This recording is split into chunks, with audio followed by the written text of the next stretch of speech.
So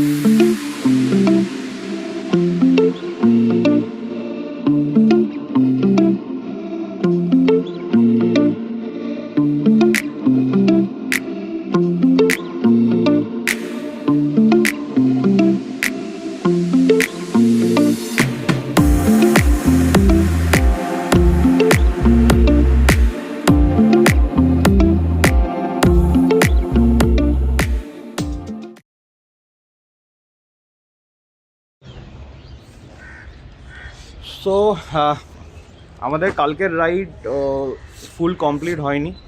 আমাদের যাওয়ার কথা ছিল ইসলামপুর। আমরা ইসলামপুর থেকে 40-50 কিলোমিটার আগে আমাদের দাঁড়িয়ে যেতে হয়েছে। আমরা একটু লং রুট নিয়েছিলাম। আমরা যে জায়গাটা এখন রয়েছি সেই জায়গাটার নাম কানকি। সো এখান থেকে আমরা সোজা ইসলামপুর বেরিয়ে যাব কিষানগঞ্জ হয়ে, তারপর শিলিগুড়ির নিচ দিয়ে আমরা বেরিয়ে যাব আসামে। আজকে আসামের ডেস্টিনেশন গুয়াহাটিটা অসম্ভব, তো দেখা যাক। Good morning everyone, welcome back to our channel travel canvas. আজকে আমাদের রাইডের ডে 2, আর আমরা কিন্তু কানকি থেকে বেরিয়ে পড়েছি শিলংয়ের উদ্দেশ্যে। কালকে প্রচণ্ড কুয়াশার জন্য কিন্তু আমরা রাইড কন্টিনিউ করতে পারিনি। আমরা কানকিতেই থেকে গেছিলাম আর ছিলাম সাগরিকা গেস্ট হাউস বলে একটা গেস্ট হাউসে। আর আজকে আমাদের টোটাল 636 কিলোমিটার, আমরা যদি শিলং ধরি প্রায় 640 কিলোমিটার আমাদের ট্রাভেল করতে হবে। আর গুয়াহাটির ডিস্টেন্স এখান থেকে 540 কিলোমিটার। এখন কিন্তু আমরা খুব সুন্দর একটা ওয়েদারের মধ্যে দিয়ে রাইড করছি। তোমরা যদি সামনেটা দেখো, কুয়াশাও আছে, আবার হালকা হালকা এবার রোদও উঠছে। আর এখন বাজে 11:30, 11:15, বাট একদমই মনে হচ্ছে না সেটা, ঠিক আছে? তো খুবই ব্রিজফুল একটা ওয়েদার। আর কালকে রাইড থেকে আমি একটা কথা তোমাদেরকে শেয়ার করি, যে তোমরা যদি কখনো শীতকালের সময় এখানে আসো, তাহলে রায়গঞ্জ 7টা-8টার মধ্যে যদি ক্রস না করতে পারো, ওখানেই থেকে যাও, ওখানেই হোটেল নাও। পরের দিন সকালবেলা আবার তোমরা রাইড রিজিউম করো।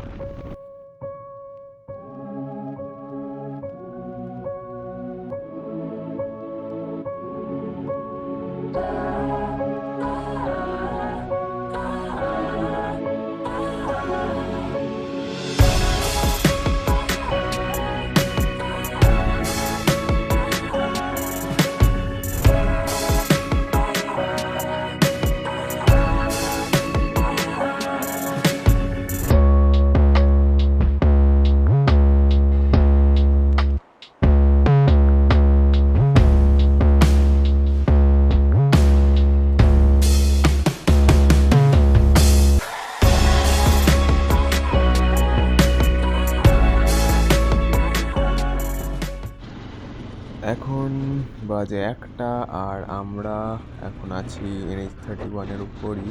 আর এই জায়গাটার নাম হলো শ্রীকৃষ্ণপুর। তার উপর দিয়ে এখন আমরা যাচ্ছি। আর আজকে কিন্তু প্রচণ্ড স্লো রাইড হচ্ছে। এখান থেকে সামনে এগোলেই পেয়ে যাবো ফুলবাড়ি, আর আমরা উঠে পড়বো ফুলবাড়ি বাইপাসের উপর। ফুলবাড়ি বাইপাস থেকে আমরা কিন্তু ডান দিকে চলে যাবো।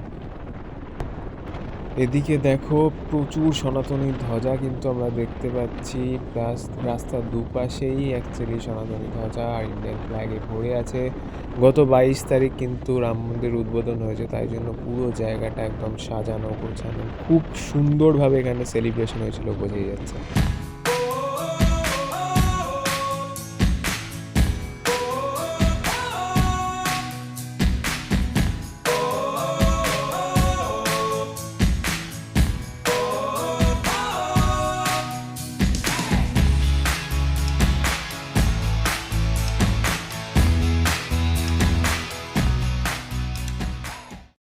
আমরা এখন ক্রস করছি তিস্তা ব্রিজ, আর বাদিকটা যদি তোমরা একটু দেখতে পাও, তাহলে দেখতে পাবে যে বেশিরভাগ নদী এখন খটখটে শুকনো অবস্থায় পড়ে আছে।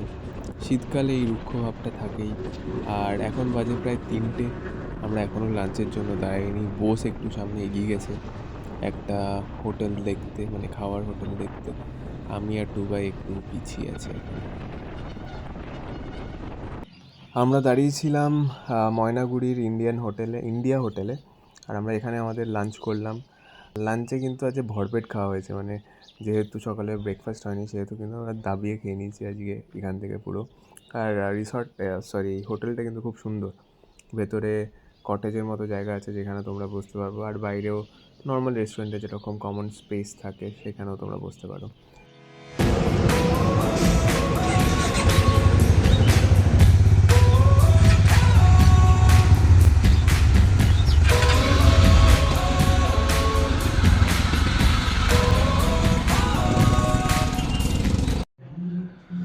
সো আজকের মতো আমাদের রাইড কমপ্লিট। আমরা আছি 12 ভিসায়, আর আজকে খুব শর্ট রাইড ছিল। আজকে আমরা মাত্র 270 কিলোমিটার অ্যারাউন্ড রাইড করেছি। আমরা যা শুনলাম এই 12 ভিসা ক্রস করে 4 কিলোমিটার গেলেই আমরা বেঙ্গল বর্ডার ক্রস করে ফেলবো, আর আমরা ঢুকে যাব আসামে। কাল সকাল 7টা থেকে আমাদের আবার নেক্সট রাইড শুরু। আর কালকে সকাল 7টায় বেরোতেই হবে, জাস্ট বেরোতেই হবে। ও দেখতে থাকো blog. Stay tuned, guys. Love you. Bye bye. ব্যাস।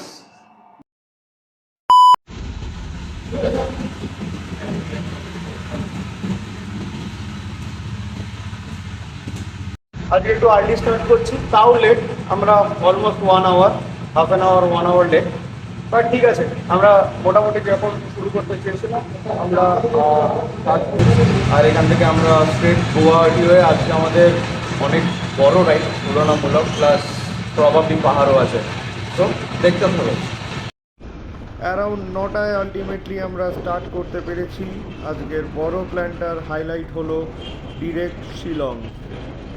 আমরা গুয়াহাটিতে থাকার প্ল্যানটা ক্যান্সেল করলাম, কারণ প্ল্যান টার্গেট 3 দিনে শিলং পৌঁছানোটা আমরা ইনট্যাক্ট রাখতে চাই।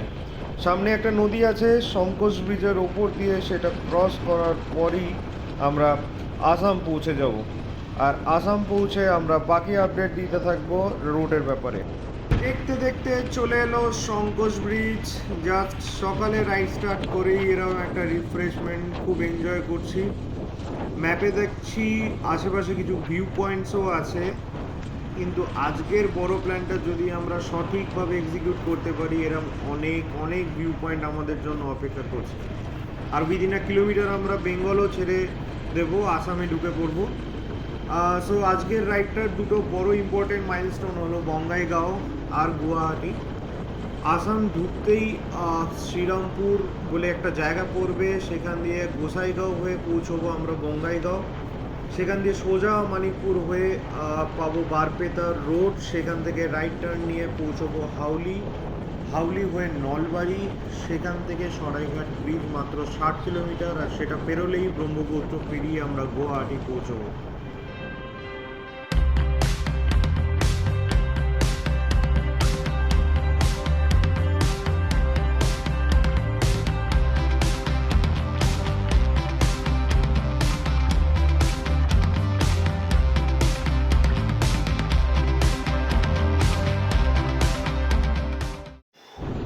অ্যাট লাস্ট রাইডের প্রথম পাহাড়ের দর্শন পাওয়া গেছে চাপড়াকোটায়। আমরা বঙ্গাইগাঁও ক্রস করে ফেলেছি বেলা 11টা। প্রায় 100 কিলোমিটার রাইড হয়ে গেছে। We are almost on time. আমরা মাঝে শুধু একটা ছোট্ট ট্রি ব্রেক নিয়েছি, আর পেট্রোল ফুল ট্যাঙ্ক করতে গিয়ে আমরা পেট্রোল প্রাইস দেখেও খুব এক্সাইটেড হয়ে গেছি। আপাতত সুন্দর একটা ল্যান্ডস্কেপের মধ্যে দিয়ে গাড়ি চলছে, রাস্তার পাশে ট্রেন লাইনও কন্টিনিউ করছে আমাদের সাথে ফর গুয়াহাটি। এখন আমরা আই ব্রিজের ওপর দিয়ে মানস নদী ক্রস করব। এই জায়গাটাও বেশ রিফ্রেশিং। এরিয়ার নাম হলো ডাউকিঝড়। এরকম সুন্দর ব্রিজ আর নদী আমাদের রাইডের টায়ারনেসটা ব্যালেন্স করছে। এখনও শিলং থেকে অ্যারাউন্ড 250 কিলোমিটার অ্যাওয়ে, আরও কিছুটা রাইডের পর একটা বড় ব্রেকের প্ল্যান হচ্ছে। চলে এসেছি আমরা দেখতে দেখতে গুয়াহাটি থেকে আর মাত্র 160 কিলোমিটার বা 140 টু 160 এরকম ডিস্টেন্স রয়েছে গুয়াহাটির। আমরা এক্সপেক্ট করছি আমরা 2 ঘন্টার মধ্যে ঢুকবো। অ্যাজ ইউজুয়াল দেরি তো হচ্ছেই, বাট রাস্তা অসম। নিশ্চয়ই তোমরা দেখছো রাস্তা কীরকম। এখন লাস্ট প্যাকিং ট্যাকিং চলছে। আমরা একটু খাওয়ার জন্য প্রচণ্ড খিদে পেয়ে গেছিলাম, যে উইদাউট ব্রেকফাস্ট বেরিয়ে গেছিলাম। মাঝপথে খালি চার একটা বিস্কিট, বেকারি বিস্কিট খেয়ে তো তারপরে জাস্ট এনেছি, ওটাই প্রায়োরিটি ছিল।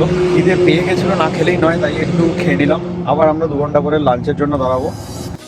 বেলা 3টে বাজে। আমরা NH27 ধরেই কন্টিনিউ করছি আপাতত নলবাড়ি পেরিয়ে গুয়াহাটির দিকে। আর মাত্র হাফ অ্যান আওয়ারের রাস্তা পড়ে আছে গুয়াহাটির জন্য। লাঞ্চের ব্যাপারটা আমরা ঠিক তার পরেই ডিসাইড করব, কারণ অন্ধকার নাম্বার আগে আমাদের শিলংয়ের খুব কাছাকাছি পৌঁছতে হবে। আশেপাশে অলরেডি ছোটোখাটো পাহাড় উঁকি মারতে শুরু করে দিয়েছে। এই সুন্দর রোড আর তার সাথে বিউটিফুল ভিউজ আজকের রাইডের বাকি পথটুকুর জন্য আমাদের এক্সাইটমেন্ট বাড়াচ্ছে। এখন চাংসারি ব্রিজ গুয়াহাটি থেকে মাত্র 15 মিনিটস অ্যাওয়ে। সামনের পাহাড়গুলো আগের থেকে এখন বেশ বড় দেখাচ্ছে। কেমন লাগছে সেটা আমরা এখনই এক্সপ্রেস করতে রাজি নই, কারণ আমরা এখনও মেঘালয়তেই ঢুকিনি। সো লাইট যতক্ষণ থাকবে মেঘালয়ের ভিউ আজকে আমরা এনজয় করব। তো দেখতে থাকো আমাদের সাথে ট্রাভেল ক্যানভাসের ব্লগটা, আর তোমাদের কেমন লাগছে সেটা কমেন্টে জানাতে কাইন্ডলি ভুলো না। তো আমরা সরাইঘাট ব্রিজে চলে এসেছি। We are crossing Saraighat. Wow,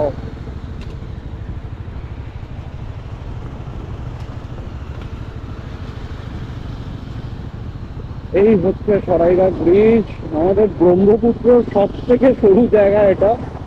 মানে আদারওয়াইজ ব্রহ্মপুত্র পুরো বিশাল ব্রিজ, এদিক ওদিক দেখা যায় না। আমি দেখেছি নিজের চোখে আগে ছোটবেলায় এসে, আমরা দেখবো সেই জায়গায় যাবো ব্রহ্মপুত্র। সরাইঘাট ব্রিজ, এখানে আমরা সব করলেই আছি।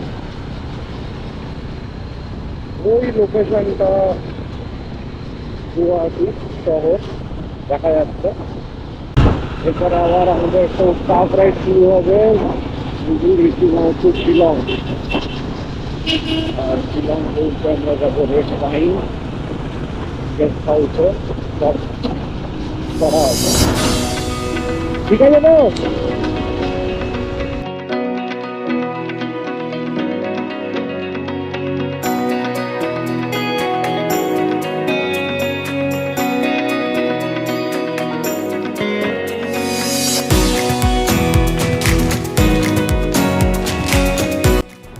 NH27 বা NH31কে কিন্তু বিদায় জানানোর পালা চলে এলো। সামনে থেকে আমরা একটা ডান দিক নিয়ে নেব আর ঢুকে পড়বো NH6-এ।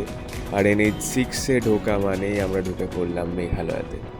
সোজা এই রাস্তাটা চলে যাবে দিমাপুর, নগাঁও এইদিকে, আর আমরা কিন্তু সামনে নিয়ে নেব NH6-এর দিকে। এখান থেকে প্রায় এখনও 80 কিলোমিটার যেতে হবে, আর আমাদের ক্রস করতে হবে বিড়নিহাট, উমলিং, উমিয়াম এগুলো। আর বলতে বলতে কিন্তু আমরা ঢুকে পড়লাম NH6-এ।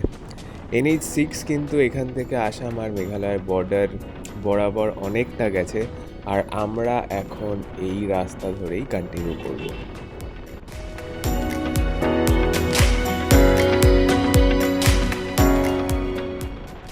সামনে কিন্তু আমরা একটা চূড়ান্ত ভিউ দেখতে পাচ্ছি, আলাদাই লাগছে, একদম মন মুগ্ধ করা ভিউ যাকে বলে।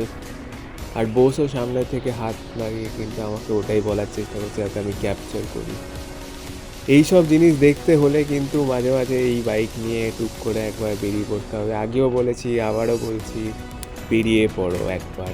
আমরা এখন ক্রস করছি বিড়নিহাট ব্রিজ, আর এর নিচ দিয়ে চলে গেছে উঞ্চু নদী, যেটাকে অনেকে দিগাড়ো নদীও বলে। যেহেতু ওটা গাঢ় হিলসের মধ্যে দিয়ে এসছে, সেখানে ওটাকে দিগাড়ো হিলসের জন্য বলে। আর এই উঞ্চু নদীটা কিন্তু ব্রহ্মপুত্রেরই একটা শাখা নদী কনসিডার করা যায়। দুবাইয়ের গাড়িতে তেল ফুরোনোর দিকে, তো আমাদের একটা পেট্রোল পাম্প খুঁজে একটু দাঁড়াতে হবে, দুবাইয়ের তেল ভরাবে। এসে গেছি পেট্রোল পাম্পের সামনে। আমিও একটু আমার সামনের চাকার হাওয়াটা চেক করাবো। মনে হচ্ছে যে হাওয়া কমে গেছে সামনের চাকার। তো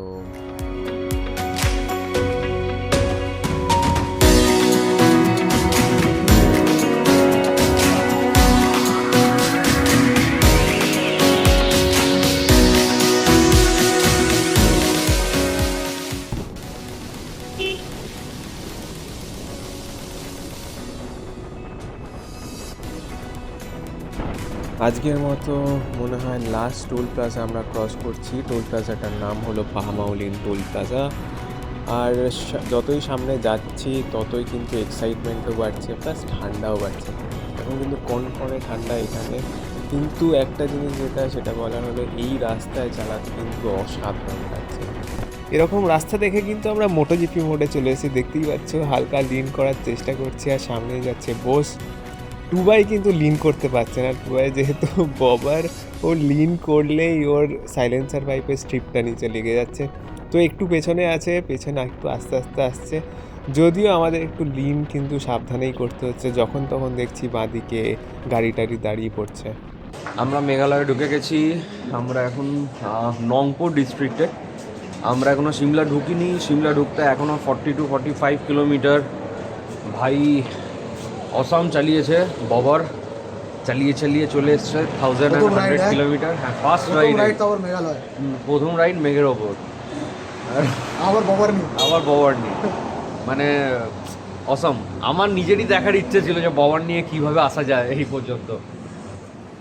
সো আমাদের এখানে ব্যাগটা কিছু খোলা হয়নি। খাবার অর্ডার চলে এসছে, দাদা আমাদের খাবার অর্ডারটা দেবে। আর একটু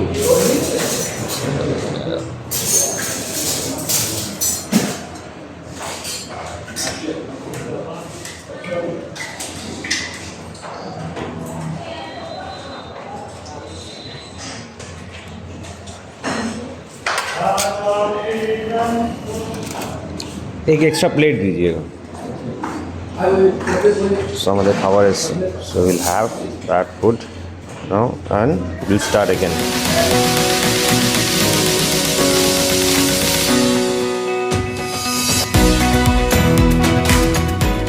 ঘড়িতে এখন 7:30 আর আমরা কিন্তু পৌঁছে গেছি শিলং। এখান থেকে 2 কিলোমিটারের মধ্যেই আমাদের হোটেল। অনেকক্ষণ আগেই যদিও শিলং ঢুকেছি। আর এই সামনেই তোমরা যেটা দেখতে পাচ্ছ, এটা হলো রাইনোজ হেরিটেজ মিউজিয়াম, শিলংয়ের একটা লোকাল সাইট সিন। আর হোটেল যেতে এখান থেকে এখনও 20-30 মিনিট লাগবে, কারণ আমরা বাইরে থেকে কয়েকটা জিনিস কিনবো আর তারপর আমরা হোটেলে ঢুকবো। আমরা থাকছি রেড পাইন গেস্ট হাউসে। আর গাইজ ফাইনালি কিন্তু আমরা শিলং পৌঁছে গেলাম, খুবই এক্সাইটেড শিলংয়ের জার্নিটা এবার স্টার্ট করার জন্য। হাই গাইস, সো আমরা পৌঁছে গেছি শিলং। 8:30টায় ঢুকলাম, 8টা থেকে 8:30টার মধ্যে। After tiring ride. এখন ঢুকেই আমরা একটু ফ্রেশ হলাম, বসলাম, পরের দিনে প্ল্যান করলাম কালকে আবার বেরোবো। দেখতেই পাচ্ছ স্লিপিং টাইম, আমাদের বেড রেডি শোয়ার জন্য। এটা আমাদের রুম। আর কাল শিলং থেকে স্টার্ট হবে আমাদের actual road trip. So good night for today, stay tuned.